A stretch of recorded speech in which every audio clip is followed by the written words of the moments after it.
You glorious piece of 80s and 90s cheese, you will not be forgotten.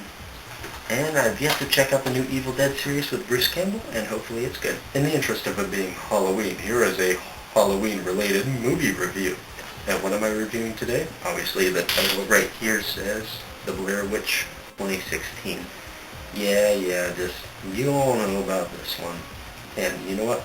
I watched the first one recently for the first time in preparation for this, and I really liked it, just that deep foreboding atmosphere of it all, and the fear of the unknown, and the fact that a lot of the reaction from the actors are legitimate reactions, and they're genuinely terrified, like that wasn't acting, that was for real. And it just left everything up to your imagination, and you just didn't know what was going on, and it just scared. It doesn't per se scare you, but it leaves you with an uneasy feeling, and it terrifies you the whole time.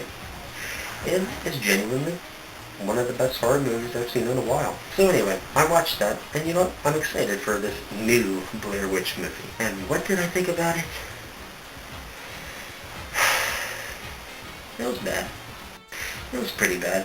I think it was promising from the get-go. The main character seemed fine, and technology has obviously advanced since the last movie, since this takes place in the same reality universe, whatever you like to call it. And there's new ways and new angles that you can see this whole terrifying ordeal come into play, from the drone and just night vision and all that whatnot. And I even got a little scared a few times. The first character that gets axed off was really well played out, and then what's-her-face crawling through the tunnel felt incredibly claustrophobic. Whatever was behind her was coming at her fast, and you didn't know what it was. Well, you do know, just I'll get to that. But everything else,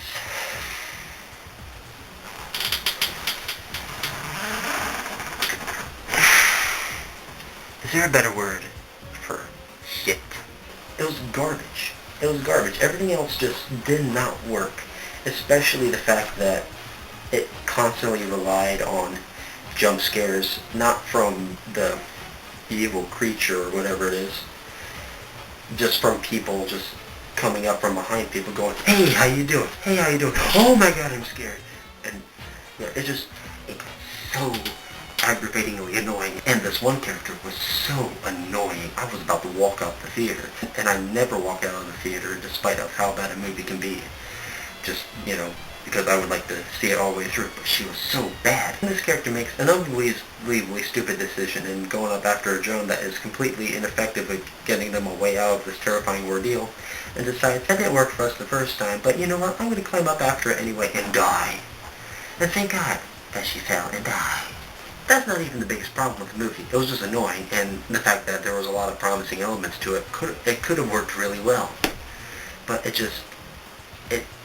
takes away any imagination. With the first one, you had no idea how long they were out there in those woods, but you knew it was a long time. It could have been in just hours, days, weeks, months, who knows. You just know that they're out there long enough to be driven just mad and just absolutely distressed. But nope, they have the spoiler here, it's been this many weeks, and oh! And then they show the fucking monster. Or at least one of them, I don't know. It was just so convoluted that I had no idea what was going on. And I understand that you need to show a new angle of this. In this case, your new angle was actually showing the monster. But you could have done something where maybe characters saw distorted images of trees and they thought that was the monster. Or maybe one of them was hallucinating. As something creative and smart could have been used, but instead they decided, but hey, let's just show the evil creatures and just not bother even having a slight bit of creativity, and let Slenderman make a cameo. Yeah, you'll see what I mean if you actually watch this movie. Slenderman makes a cameo. He's a little brown, but he makes a cameo. Slenderman's in this movie. It's a fucking Slenderman movie, even though we're getting a Slenderman movie. Why did we get Slenderman in this movie? This really wasn't worth my time. First one, easily one of the best horror movies I've ever seen. An easy 10 out of 10. But this one, 2 out of 10. It wasn't good. It just wasn't good. It had some redeeming qualities. It had some potential going for it, but it just threw it all out the window. It really wasn't that good. I'm sorry. Just Blair Witch 2016 was an absolute fail. Whatever. Anyway, This has been a Way Fast Review, and we'll see you next time on Team Epic Force. And by the way, if you thought I was going to reference any of these clowns during this clown apocalypse of 2016, you were horribly wrong.